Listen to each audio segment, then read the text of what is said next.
pain. Incomprehensible pain. Not able to articulate this pain. That's what I was feeling. And I was standing off to the side of the stage, watching my peers do their monologues. I had to get up on that stage. I had to be part of something bigger than myself. Now, I had been rehearsing for months. Now, I had started so many things in my life. I had finished so few. So I knew I'd get 7 minutes of salvation on that stage. And what was funny was, as the river of emotions was flowing through me, there was one missing, and that was anger. I mean, I loved my anger. It was a goddamn drug! I loved to marinate in it. It was my friend, I knew it well. And along with anger, came hate. I mean, I hated everything and everybody. I hated you because you were a banker, you for the clothes you wore, you just for the way you looked. And I hated you because you were standing in the middle of the sidewalk, talking on your goddamn cell phone, and you didn't pick up your dog shit. Ruined my day.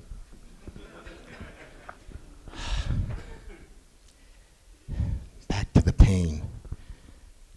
So, from that stage, I was whisked off to the emergency room.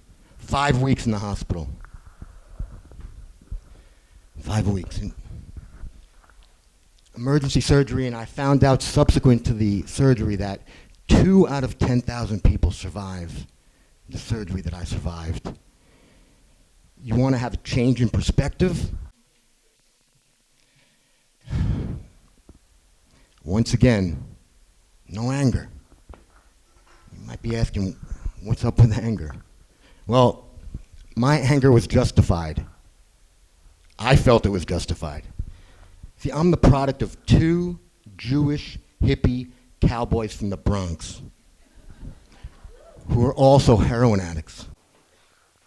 I was born with a habit. I was born addicted.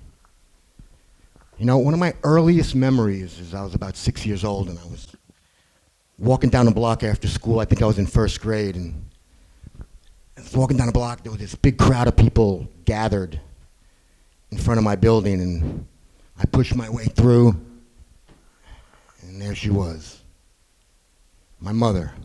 Now, it must have just happened because the back wheel of that white Peugeot 10-speed was still spinning. And she was laying on her side, and one leg was over the bike and one leg was under. Her mouth was agape, and bloody. Her head was cocked at this like unnatural angle in the sidewalk. That is burned into my memory forever. And then I heard it. Fucking junkie, dope fiend, poor kid. That shame paralyzed me at that moment. I became an instant adult. Childhood was over. Don't get me wrong, there were some special things in my childhood too, like I had this German shepherd named Nika, and the only time Nika wasn't with me was when I was in school.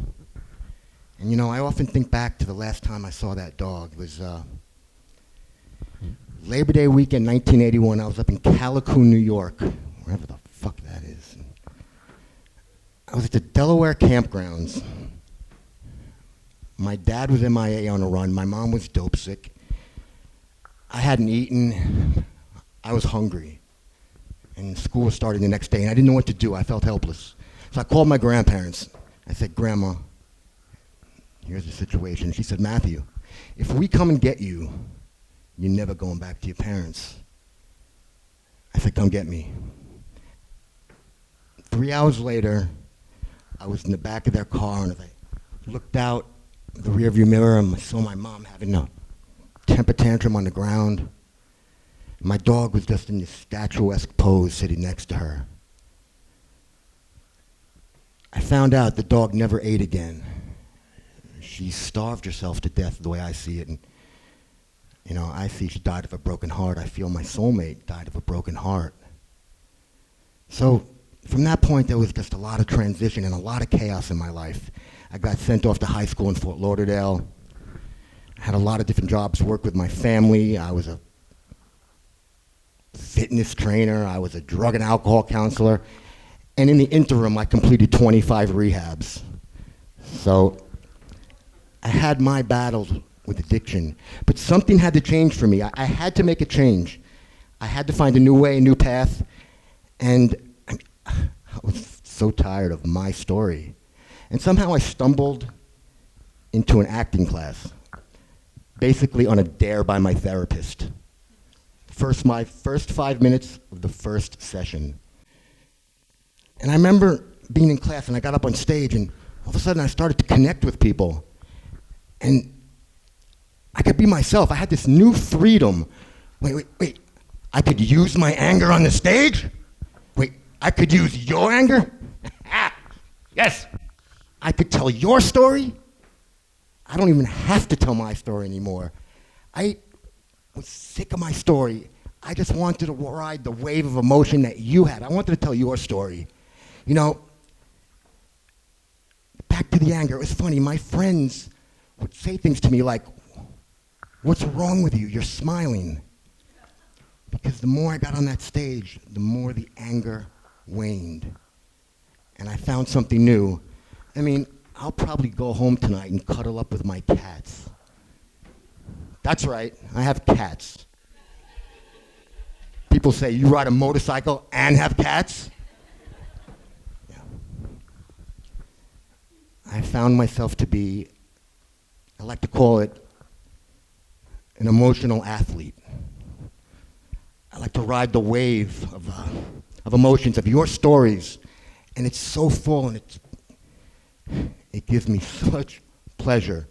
But I still have so many fears that I got to challenge. One of my biggest fears was dancing. I'm still terrified to dance. God damn it, I just want to dance tonight. Fuck. Sorry. It's not the man I want to be. I'm trying to change my ways. Would any of you ladies want to dance with me tonight? Sorry, gentlemen, just the ladies. Thank you.